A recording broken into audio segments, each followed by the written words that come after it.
risks, opportunities, dependencies, and impacts. Last year, we got 23,000 companies with CBD representing two-thirds of the global market organization. So thank you so much for joining us. Good morning. See you.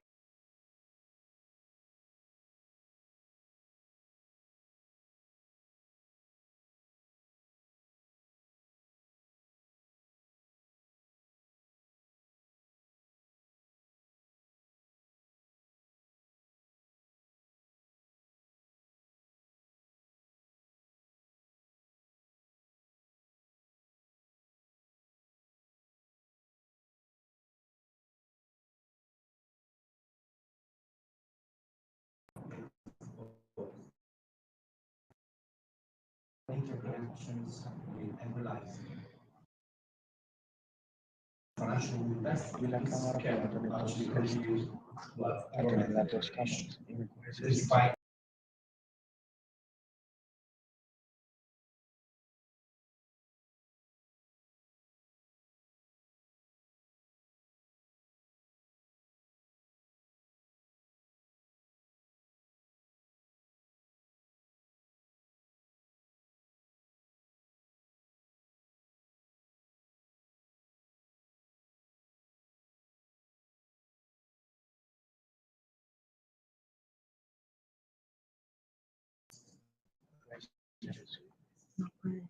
this is discussed on how it's got action. That's what the environment.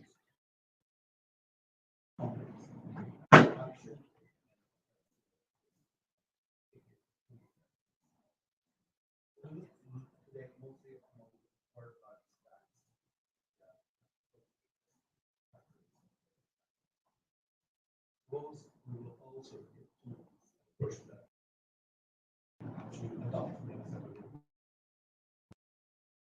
diversity considerations in the today our speakers as well, so we're starting a presentation. We'll start with the keynote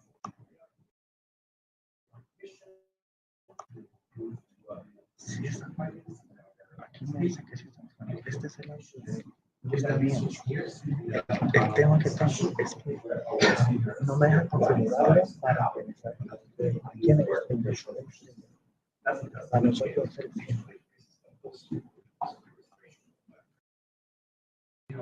Start inviting the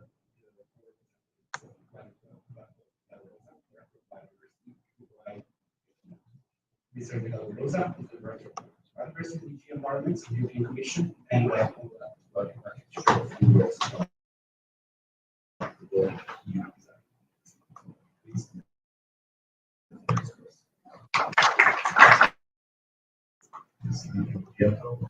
Once thank you for having me. So I have this and listen to clients. I saw the that I'm ready for the clients. Is the values can be systemic risk cascading event. Second, yesterday I also and a chunk that can be called events compliance. Very enthusiastic on making milestones that the company would mention never used. Like reminding big and intellectual over economic law. You have no economic knowledge as if the offerings of the institutionalized world independent of which is an example would be used in our economy operating in the landscape. Not anywhere else. So the second one is we not only operate in the yes, elements and services that the biosphere provides us, which are duplicated by that version. All our versions of the services we get for use. Now we have been developing fantastic models.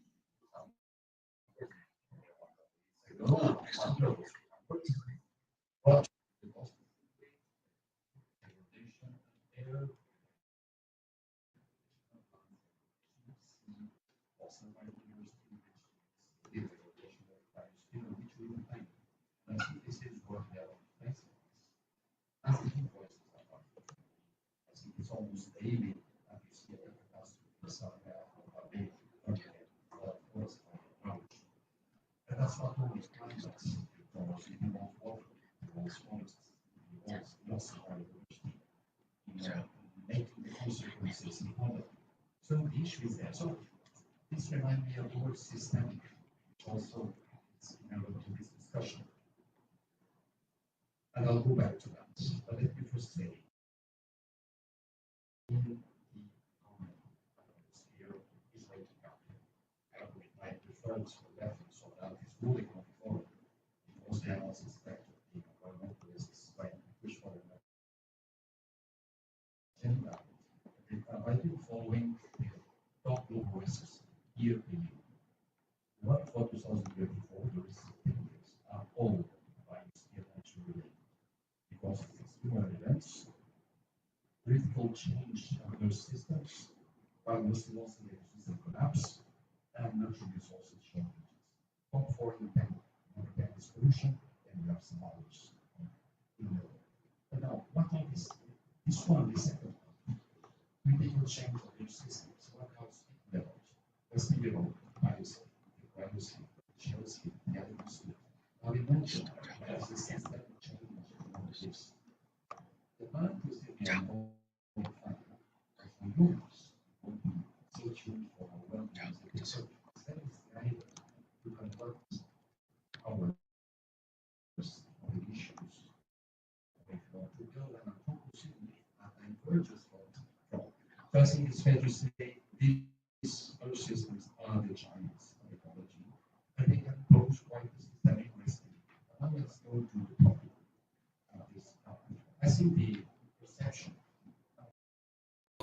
Only indeed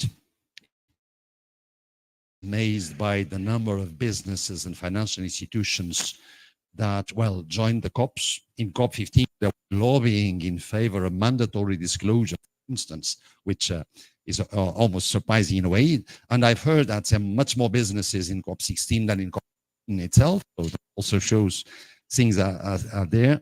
The banks too. And my quotation is European Central Bank, that I probably classify as a big one. They are the ones evaluating that 70%, 72% of European companies are highly exposed to at least one ecosystem service, and 75% of the loans are highly exposed to at least one ecosystem service. And nowadays, it's very frequent to see messages from the European Central Bank where the word biodiversity is in, or the concept or the definition thereof. I think that's relevant. I'm not sure if that came from the fact that I think it's fair to say that the EU is somehow, well, leading by example on some stuff like sustainable finance disclosure regulation, the CSRD for business, the standard for biodiversity, which actually puts in place target 15 within the EU, the EU deforestation regulation. I don't mean that we do things nicely that everyone should follow, by no means at all. But I think it opens the way and somehow shows the leadership that often triggers some grumbling. Oh, this is a burden, but still that helps move a bit ahead. So I would say there's quite a wealth of initiatives, private and public, namely on bringing support and guidance to financial institutions and businesses on how to assess, monitor, manage the risks, the dependencies, the impact, sometimes identifying the opportunities too. There's a lot coming on metrics, methodologies, comparing them, trying to find the best ones. There's also a lot developing on data availability and technology to process it, to gather it, to digest it. We namely do quite a lot on these topics under the EU Business and Biodiversity Platform, which does have a community of practice on finance to help identify and help guiding the landscape. What about the giants, these giants, the banks? I'm not sure. I don't know enough. I'm very eager to hear the report. I'm sure that some are already aware and acting. And I'm quite sure they have the capacity if they decide to move. They have the capacity, the big ones to act, including really help, not really avoid the ecological systemic risk, because that's moving, but again, getting ready for it and try that our economic system does not fall down. So I stop here. Thanks a lot.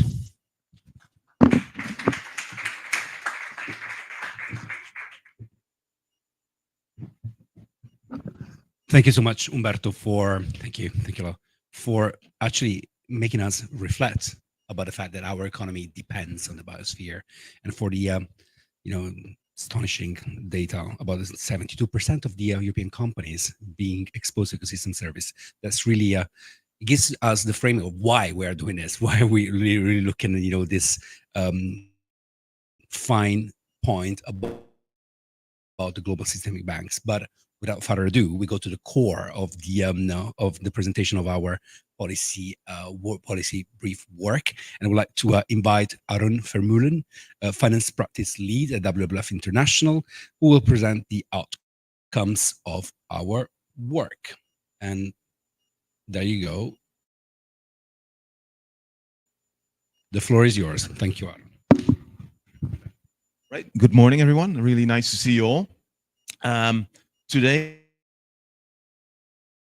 I'm going to talk about the recognition of nature, and the growing recognition is growing not only for the environment, but also for the economic and financial stability, right? And that's what we're going to talk about here today.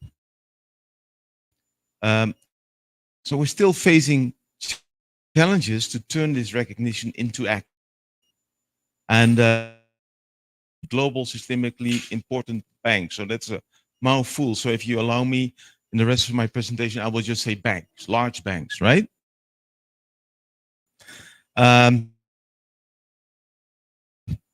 Because they can be key players in scaling up action, specifically banks. So let's dive a little bit deeper into the findings of this report. I have to point it there, right? Yeah. So nature losses pose a substantial risk to both economic and financial stability. While progress has been made in addressing climate risk by large banks, many banks, especially the large banks, are still lagging when it comes to managing nature-related risks. Voluntary commitments fall short of addressing environmental risks at the necessary scale. Our report highlights that this gap underscores the need for regulatory size and interconnectedness. They pose a systemic risk if they fall short to integrate nature-related risks in the way they operate. Regulatory bodies like the Financial Stability Board and the Basel Committee for Banking Supervision have a critical role to play. These organizations set international banking standards, ensuring financial stability. However, nature-related risks remain inadequately addressed in these frameworks. So this report shows how they need to expand existing regulations like Basel III into the way how they integrate nature into financial risks. So a little bit about the methodology. We use the existing questionnaires and benchmark that CDP and WF have in place. So WF has the SUSREC benchmark, where we benchmark over 50 banks globally, and we develop a nature-related regulation of SUSREC. And then we use the CDP questionnaire responses from financial institutions regarding forest and water only. These two data sets were combined to see if regulatory expectations align with bank actions. We focused on 10 G-SIB countries, especially EU, Asia, and the US. So the key findings. Oops. The results reveal a concerning trend. Regulators and G-SIBs are lagging in all key areas assessed. The banks tend to perform better on disclosure and target setting, areas where public awareness have driven voluntary action. However, when it comes to managing nature-related risks and integrating these into capital and liquidity frameworks, the bank's practices fall below even the inadequate regulatory requirements. This highlights an urgent need for regulatory-driven scalable action to address these gaps.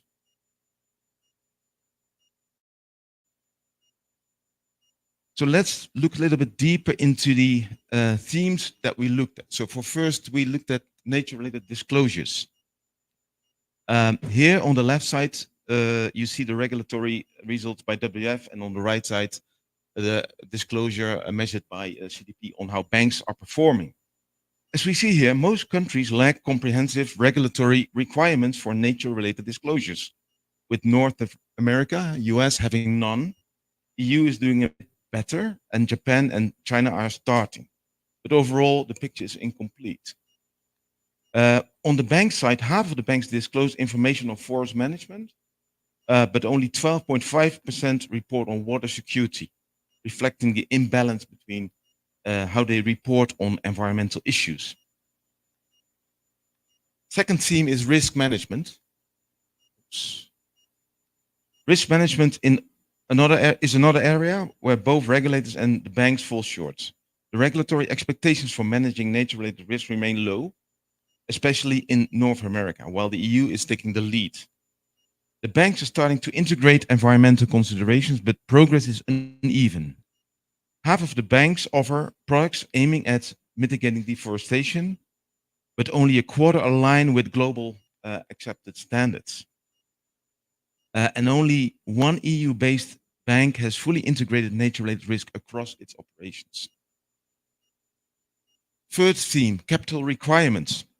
When we look at capital requirements, the lack of regulation in countries like the USA, UK, and Canada is important because 13 out of the 29 G-SIBs are located there. The EU performs better in requiring environmental considerations with capital adequacy frame. Absence of risk-based capital buffers tied to nature-related risk remains a critical gap. G-SIBs need to start using scenario analysis to incorporate these risks. Look at their capital and liquidity frameworks, because as no G-SIB currently is doing so for deforestation and water-related topics.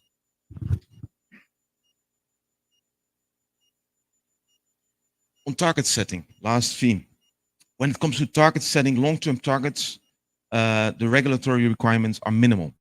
Banks similarly lack concrete goals. Only 2 banks have set forest-related targets, and there are no targets by banks on water.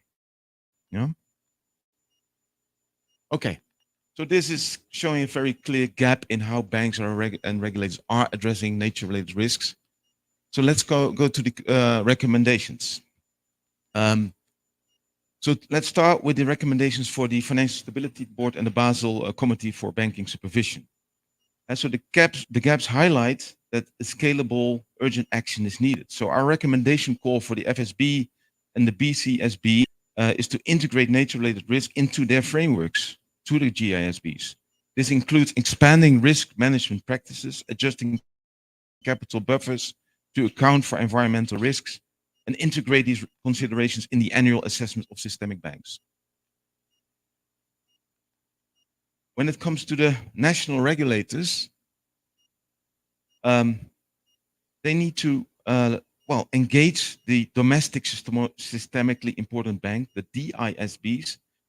This includes requiring nature-related risk integration into their frameworks, developing specific risk scenarios that consider environmental risks, and enhancing systemic risk buffers. So now let's go to the bank themselves. The banks themselves need to start adopt global framework that provide guidance how to integrate nature into their operations. And the TNFD is the gold star for that. And you've seen the announcement by TNFD, 500 global companies, 25% of the G-SIBs have signed it. So we really, next COP, we hope that will be 75.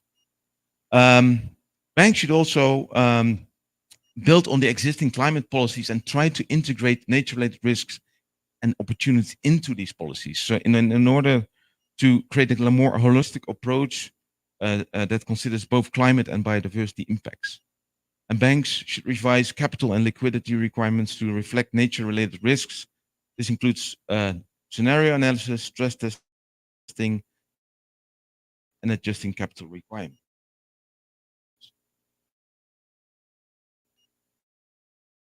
But also here at the CDP COP, we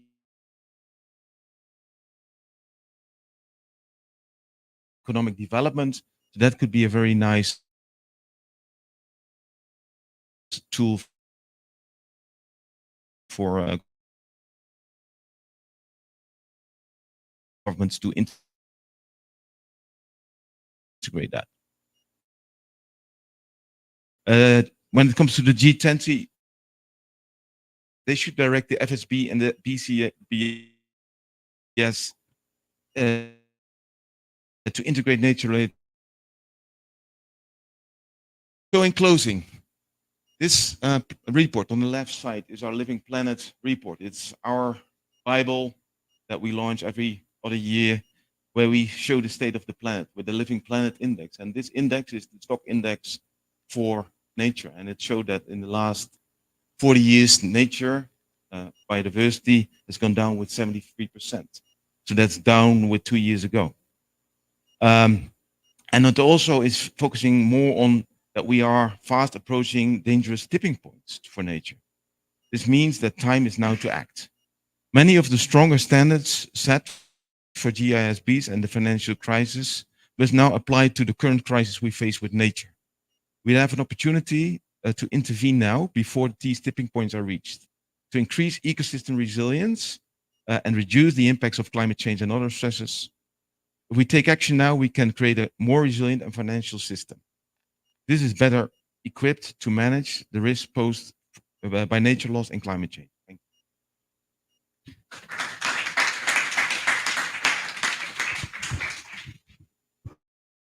Thank you so much, Aaron, for the presentation of our research. So please stay with us.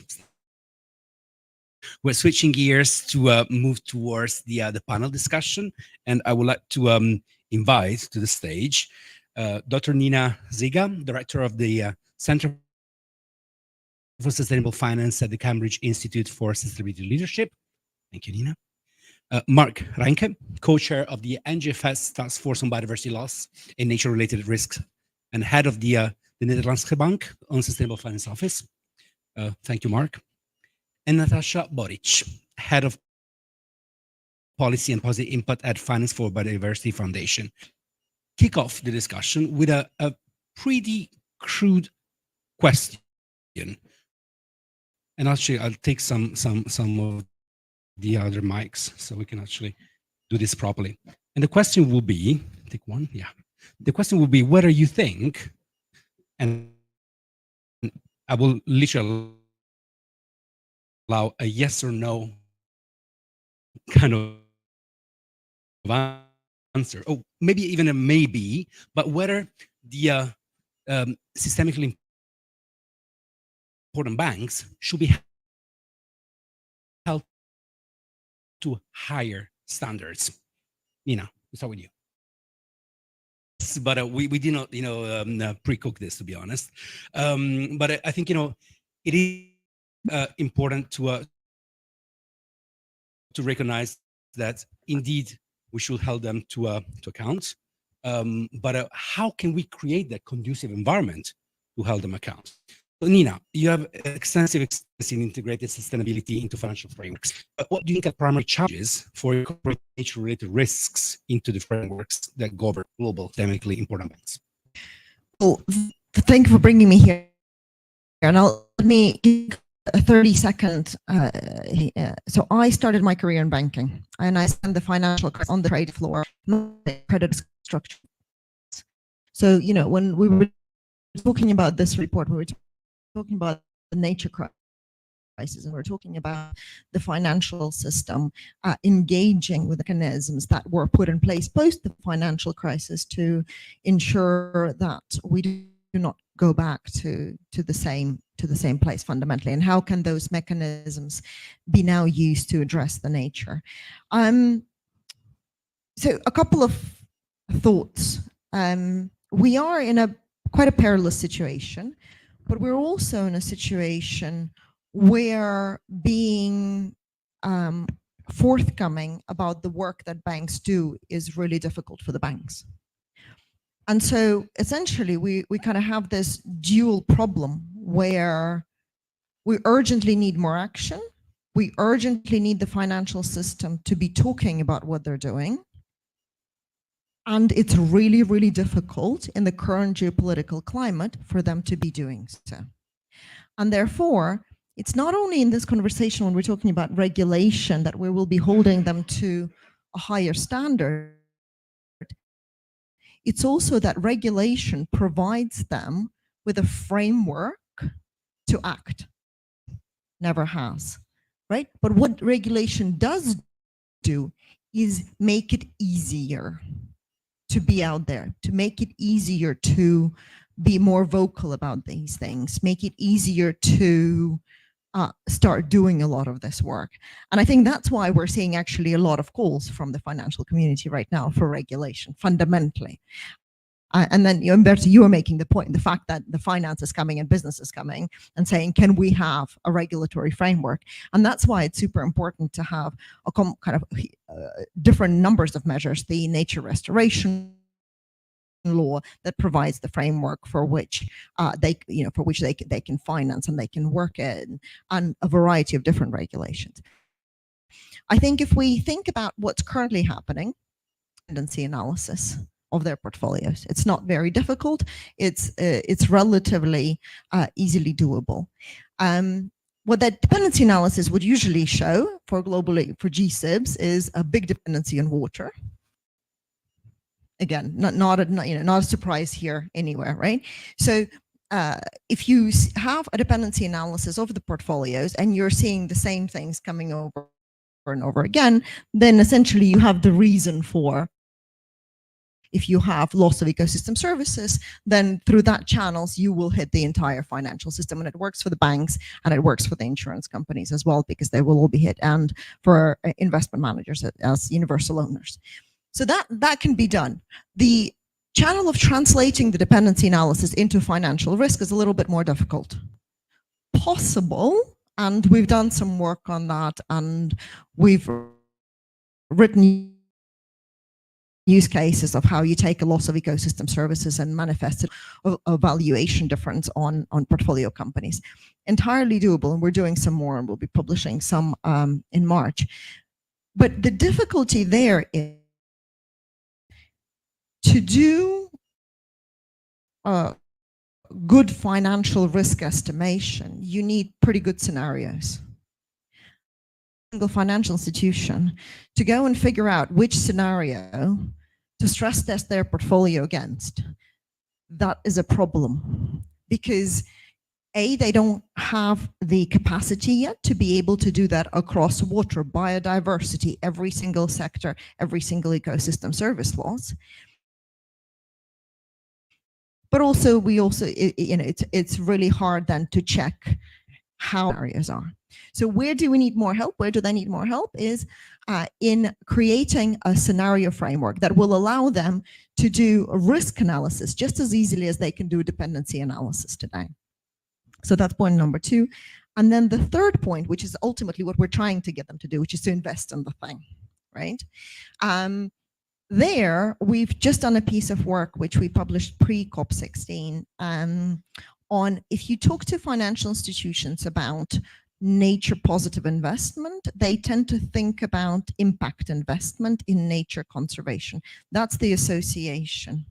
But fundamentally, nature positive investment is not only about that, it's also about reducing pressures on nature. And so again, kind of having financial institutions, having G-SIB, talking to their clients, engaging with their clients is incredibly important. And that will enable the financial system to act already today, in addition to all the work that needs to be done to kind of increase investment in pure play nature conservation. But kind of this mechanism that allows a financial institution when they're working with a water company to finance the reduction of water use, this mechanism that allows them when they're working with a heavy industry corporate to work on the same, that to me is one of the areas that needs more work and that needs more help from every single actor that we have sitting around here and sitting in this audience as well. What I will call the conducive environment for G-SIBs. So this is, I think, a great segue to Mark. Mark, you know, from your point of view as co-chair of the NGF, as well, I might quickly look back to why I so firmly answered yes on your first question, by means also of introduction to what I want. Argument for the fact that too little is happening, right? If you look at the numbers, they're staggering, and especially I think especially G-SIBs outside of Europe themselves behind the ears, if you can say so. Why they're not acting? And I'm not saying that primarily because I like nature so much, or I like to go to forests, or I love flowers, or I like birds. I do, but I say it because of material risks that financial institutions are running, and I think there's more and more proof on the table that the degradation of nature, or the policies that we put in place to prevent the degradation of nature, so-called transitory policies, they cause significant risk for financial institutions. And these risks, they translate into what we call traditional risk categories: credit, liquidity, operational risk, strategy risk. And I think that's the way to also convince a central bank,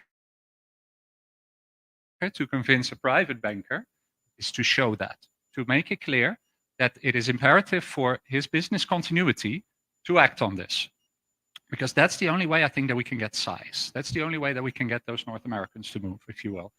So for me, that's a yes, and especially also for G-SIBs, because they are systemic, as you laid out. They pose a threat to the system if they feel we should be primarily concerned about them, or at least start where we can get the biggest bang for our buck. So central banks are acting on this.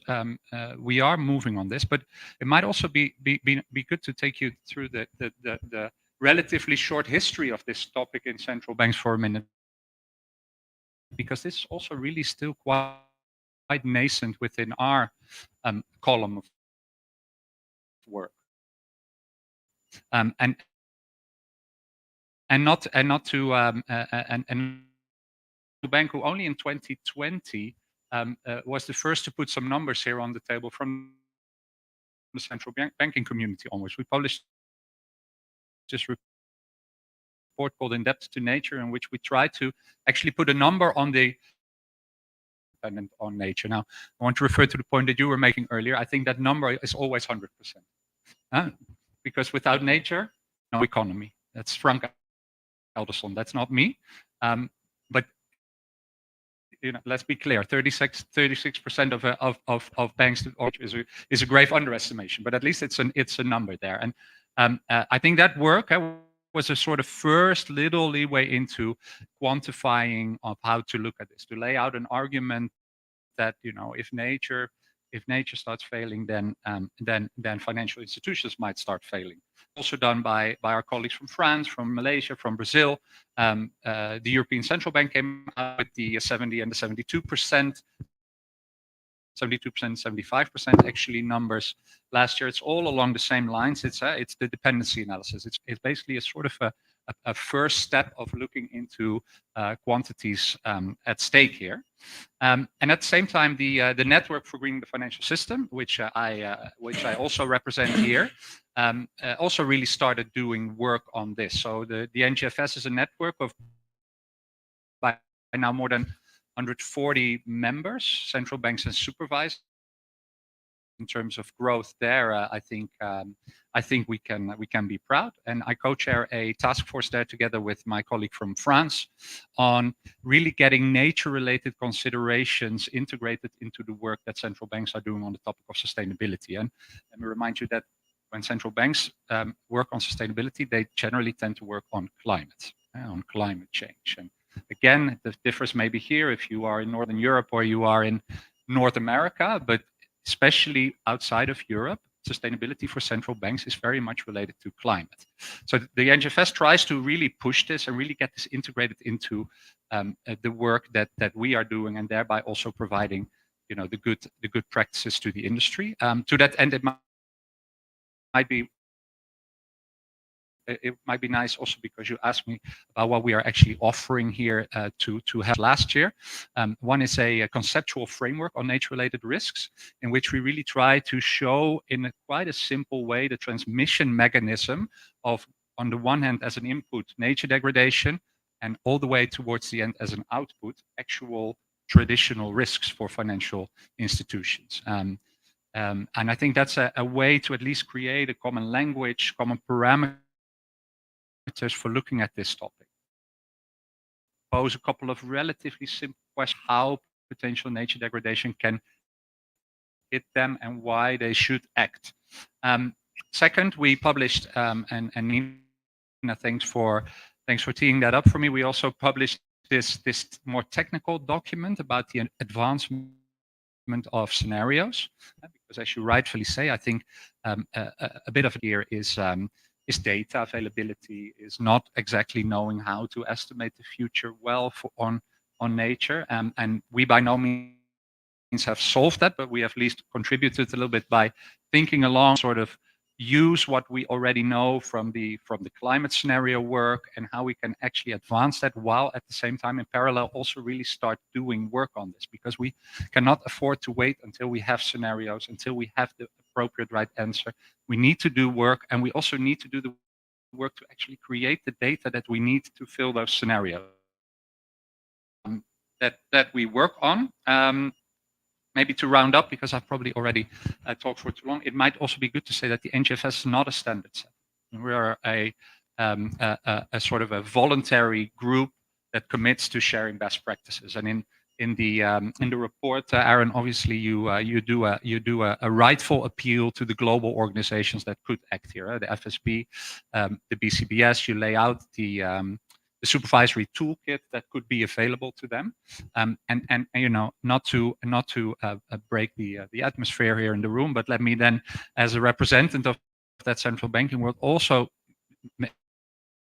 of realism, in the sense that although I fully agree that this is available, I think at the moment the political feasibility of is relatively low.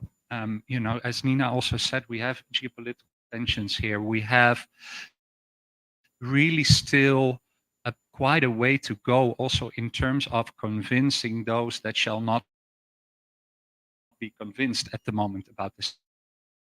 Really advance this topic as well, because we need to keep confronting ourselves with the arguments. We really need to make that link, continuously make that link between nature degradation as an input to the traditional risks that financial institutions are running as an output. And I think that stuff that you are doing, we cannot do without. So, be my answer. Wonderful, thank you, Mark. And there are a lot of things that I would like to go back to, but just on your last point, we always see at CDP that many companies see the value of it. They manage better risks, they better seize the opportunities, but voluntarism got to a certain amount, so it's like, a curve, and the growth is very fast, then it kind of goes slower to get the other push.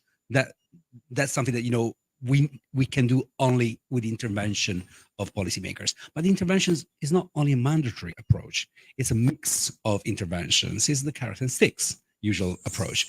And I think it is important to acknowledge that there is a policy mix that we can put in place. And we saw in the presentation of Aaron, I'll go back to you in a minute for reflections. In the presentation of Aaron, that there is are doing in terms of intervention, and what the G-SIBs are indeed doing. But I understand there can be attention, but it's a matter of showcasing the value to those companies. And yeah, no, I couldn't agree more. And I think that's almost twofold here. So I think, or threefold, right? So it's the appeal to preserving nature can get you here maybe. I think the appeal to manage your risk can get you the step further. I think the step that's even beyond that is the argument around the strategic imperative for the companies that need to deal with it, right? Managing your risks today is your business opportunity of tomorrow here. We're going to live in a world that's going to transition one way or the other, right? We're either going to get incredibly hot and lose all our nature, in which we need to adjust, and hopefully we're going to go the other way and we make the transition, which will also have a world that looks differently. And the companies, I think, that position themselves for that transition today might be the winners of tomorrow. And if we can lay out the convincing argument there, I think that's the potentially a next leap that we're going to enter into. Yeah, absolutely. And if we try to stick to the positive, of this, we move to you, Natasha. Can you maybe tell us, any experience, the G-SIBs into their core business strategies, and any outcomes tangible that could potentially inspire other G-SIBs to do it? Yes, thank you for this question. Thank you for having me. I tried to find examples based on your recommendations in your paper. There may be only relatively large banks to be transparent to the start.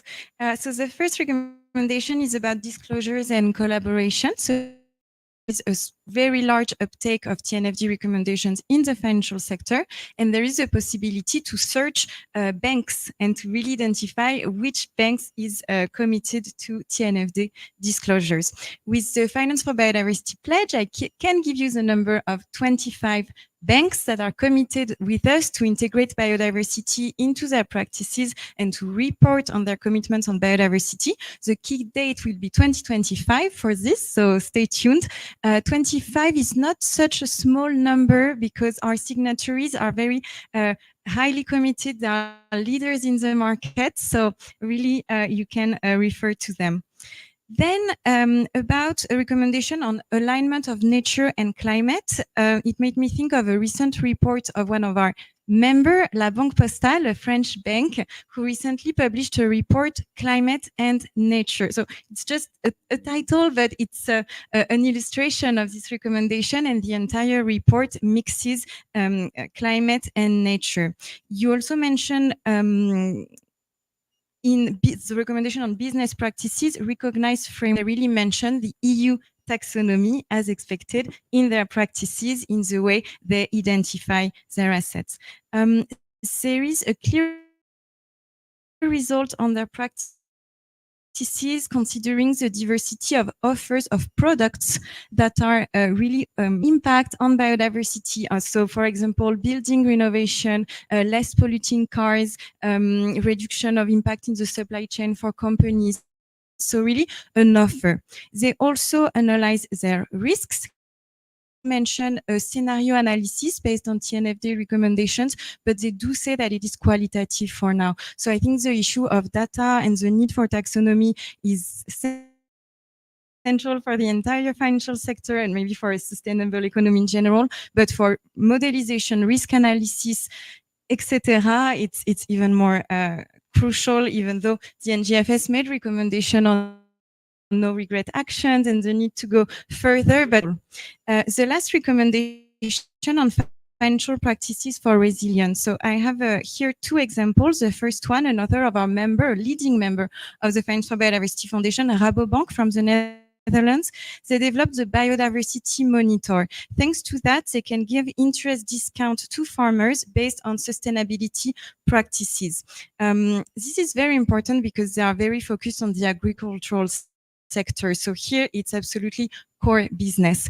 And also what I like with this project is that we see that it is quite difficult for banks to interact with their clients. One of the commitments of the Finance for Biodiversity Pledge are collaboration, engagement with companies, impact assessment, target setting, and reporting. And engagement with companies appear to be more difficult for banks. So any innovation that goes into that direction is very important, in my opinion. Last example, this time it is a systemically important bank, bucket one of the list of the Financial Stability Board. It's not a signatory, so I won't say a name. We collaborated recently on the IFC Biodiversity Impact Metric report, so I think you have enough information.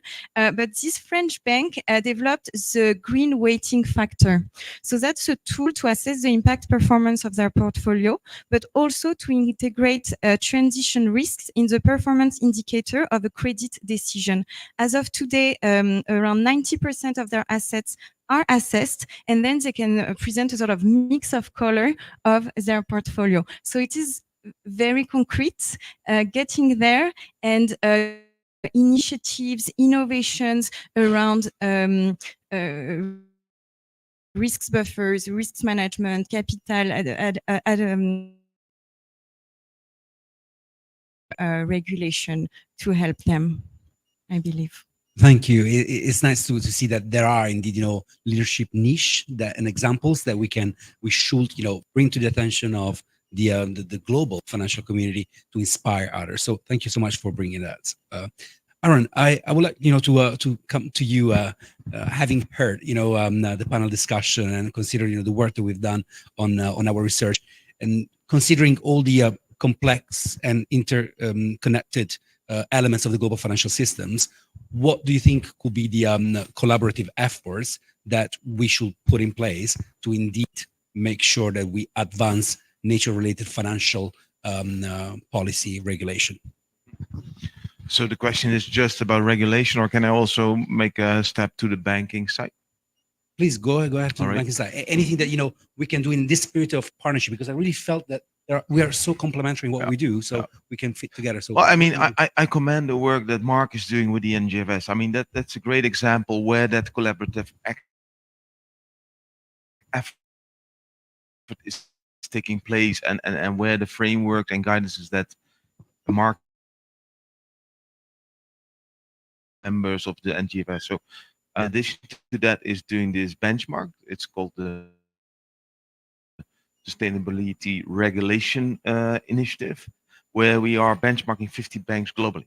And that's not just to call them out and say how good or how bad you are, but also to point out to pockets in the globe where regulators, supervisors are in climate than others, and also facilitate a kind of a dialogue between central banks. So we've been commended by many central banks saying, hey, thanks, I pick up now because of your report with the central bank in another country, and ask them, how actually are you doing that?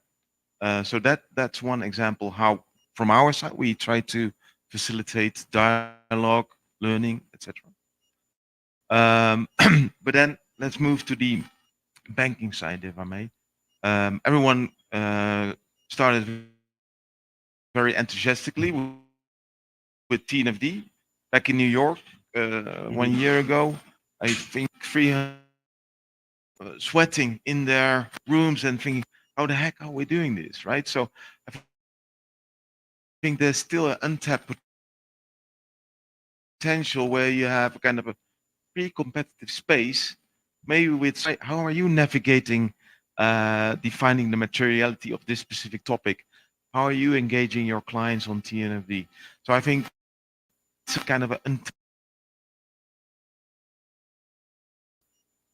space where, where some more work. Briefly, because we need to come to a conclusion quite soon. But you've already spoken about this, but broadening the views on this. I think shortly, I think collaboration on this is key. Collaboration globally collaboration between industries, etc. So I think we should really push for that, and we should also really aim for the stars here. And so please keep on pushing the FSB, keep on pushing the BCBS to keep this on the agenda and to do this. Let's not be disappointed if they don't, and let's keep on finding the right level that we can work together. And as Mr. Delgado also said, I think in his opening remarks, might also be something that way, and could actually also really change the narrative on this subject from something that you need to do and something that is more rules and regulations to something that actually helps you become more competitive. And I really believe that that is the way to go. Natasha. On my side, so obviously importance of collaboration, of public-private dialogue, the different points on which to collaborate. I like the better expression. Maybe to underline the diversity of the financial sector. I like the report and the panel focusing on banks. We see it in our community, represent almost and that are also so different. It's impressive and a challenge. So just pointing it out. Thank you so much. Nina. Well, I think it's really interesting because so we run pre-competitive collaborations within the Center for Sustainable Finance. We've got one for banks, one for investment managers and asset owners, and one for insurance companies. And it is incredibly important to not only bring those groups together, but to have them talk to each other in the room and kind of to get banks talking to insurance companies. It's a massive issue. They will get risks if they do on a daily basis and what is actually sitting in their portfolios in terms of physical risks. I think if we're talking about wider collaboration, it's also super important to have alignment. I mean, we're talking about G-SIBs, regulatory alignment, the advancing the regulatory landscape, but also keeping it relatively aligned so that there are no pockets. And you talked actually about this in the report quite well, right? So there are no pockets where you can slightly do something else. So I think important issue, and we've been talking about reframing the issue. So is also, to Mark's point, it's license to operate and license to grow for organizations. I was thinking on our side at CDP, we're not a standard setter ourselves, and we implement standards at scale. So you mentioned earlier, Aaron, that sometimes companies go like, how can we do it? And that's where CDP comes into place. Just asking questions, we norm corporate behavior, and we inform those questions on the base of standards and upcoming frameworks. We're already partially aligned with TNF.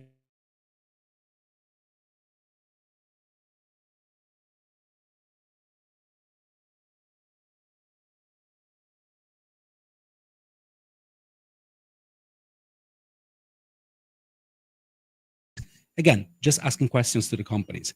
And the companies do it because they see the value in doing it, because they get a score. Sometimes, the score allows them to access to better conditions for stakeholders. So it's indeed, a good way. And that's our spirit of partnership. We really try to do this to facilitate the uptake of the new standards. And you've seen the slides. The nature, the water, the biodiversity, the forest disclosure is far behind the climate one.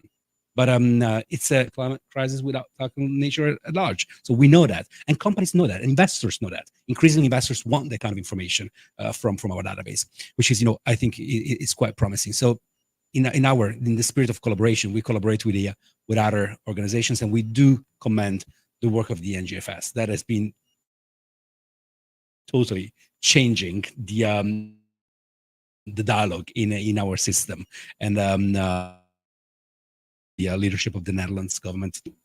Can I have a couple of questions? Is there any question from the floor? Gentleman over there, and I'll give you, and the lady over there. Truman Siemens from OS Climate, and I'm on the expert group for TNFD. You raised the, I think, very important point that it's quite possible that the political environment in the US will remain at least as challenging and possibly considerably more challenging, where banks will be around climate, but around biodiversity and nature as well. So then if you were to take an overlay on the recommendations of the report, with that in consideration, in that environment, what are the steps forward that can be taken in the absence of some of the regulatory reforms that you're calling for? Let me take the other question. Okay. Good morning, everyone. I'm a political scientist, currently pursuing a finance specialist and a finance management master degree. And according to the 2023 World Trade Organization, there are two main obstacles for the global development, such as fragmentation and the lack of finance pipelines. So I would like to know your opinion about these matters regarding the regulations and how the most developed countries could integrate the developing countries regarding the finance pipelines. Thank you. Thank you so much. Shall we, who wants to kick off? Shall I give it a go on what we need to do when the political landscape in America stays the way it is? And the easy question of the morning, I suppose. Why don't you? I mean, yeah, thanks, Aaron. Yeah, I appreciate it. Just let the regulator answer. The honest answer is that does pose a problem here, and that it will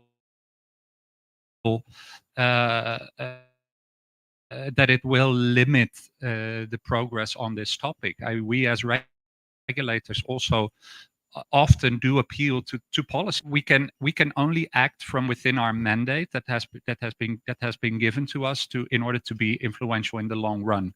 So that needs to be a narrative somewhere around risk management, and somewhere sort of around our license to actually do things here. And if financial institutions are brought to court to respond to their sustainable actions, then we are a bit away from home. But on the other hand, I do hope, and I do think that the whole sort of leading by example thing here might eventually work, because I really fundamentally believe that this is something that is to stay with us, and it is something that's really one directionally. As I said, the world is in a transition, and that I believe is by now also scientifically undeniable. And the actors in that world need to adjust, change the transition that we are in. And so I hope that by leading the way in some jurisdictions, by giving the right examples, by making available the data and the methods and if I can just also go, so I actually don't see nature lending in the same way in the US compared to climate. So from that perspective, I'm quite a bit less worried about that, because I think there's geopolitical issues in the US, but there's also fundamental energy security issues in the US that have changed the way US sources its energy. So it has gone from an importer of energy to an exporter. So there are fundamental things that change, kind of, that when we are talking adversarial, and you can address a lot of the same issues by using a different framing, by using the nature framing. So I am little bit more optimistic on that, and I would be kind of on this point. I do think that there is it's a slightly different dynamic. Actually, gives me a lot of optimism. Is you see the rhetoric, but you also see a lot of economic movement. So actually, a lot of the Republican states are building a lot of renewable infrastructure, are building a lot of solar stuff. The Inflation Reduction Act is working. And of course, if the election goes in slightly different ways, that might be under very challenging geopolitical circumstances. Thank you, Nina. Aaron? Good question, but Wonderful, let's thank you. first verify whether I understood your question. So it's about how can you develop a pipeline of investable projects for financial institutions that invest was right. Yeah. So I mean, to start with, I like Nina's remark about mainstreaming, right? So when you talk with financial institutions about investing in natural capital, they start thinking about pure play biodiversity type of projects, which of course is very hard. And I think if we start to talk about mainstreaming in things they already understand: agriculture, infrastructure, energy, nature. What is an investment that contributes to nature? It's already easier. And then if that is helped with credible taxonomies, so now there are already over 40 taxonomies developed or in the development globally, and if they are good and credible also on nature, that helps a lot to point out what is green and what is not green. But then of course, then you don't have a pipeline yet. So I think, for instance, blended finance under overpromised, under delivered in the past years, and so we really need to increase the pipeline of blended finance deals in emerging markets, and also put a special attention to origination, because nature, you can only quantify nature investment if you put it in the context of a landscape where people live, where nature exists, but also where production happens. And so you need to spend some time and money in the pre-investment phase. And I think there's not sufficient money. To say a few more words, there are different types of regulations. Today we spoke most about risks management. One of our key policy message at the Finance for Biodiversity Foundation for COP16 is the importance of regulations focusing on transforming the underlying economic sectors. There is a possibility to, and then finally, there is a capacity, you mentioned fragmentation, international projects to set norms. Europe is a large market and has the capacity also to influence sustainable projects and economic activities outside of Europe. Cool, thank you very much. So I think, it is clear that the intersection of nature loss and financial risks pose a significant threat to our global economy. There we all agreed. I believe there is not one silver bullet to solve this. It's a mix of interventions. And we heard, how much the collaboration can actually lead to create a space where we can share knowledge, apologies, share our understanding and find common solutions. So I believe that in policy report, those recommendations should be taken addressed, of course, to the policymakers, but should be taken in a holistic way.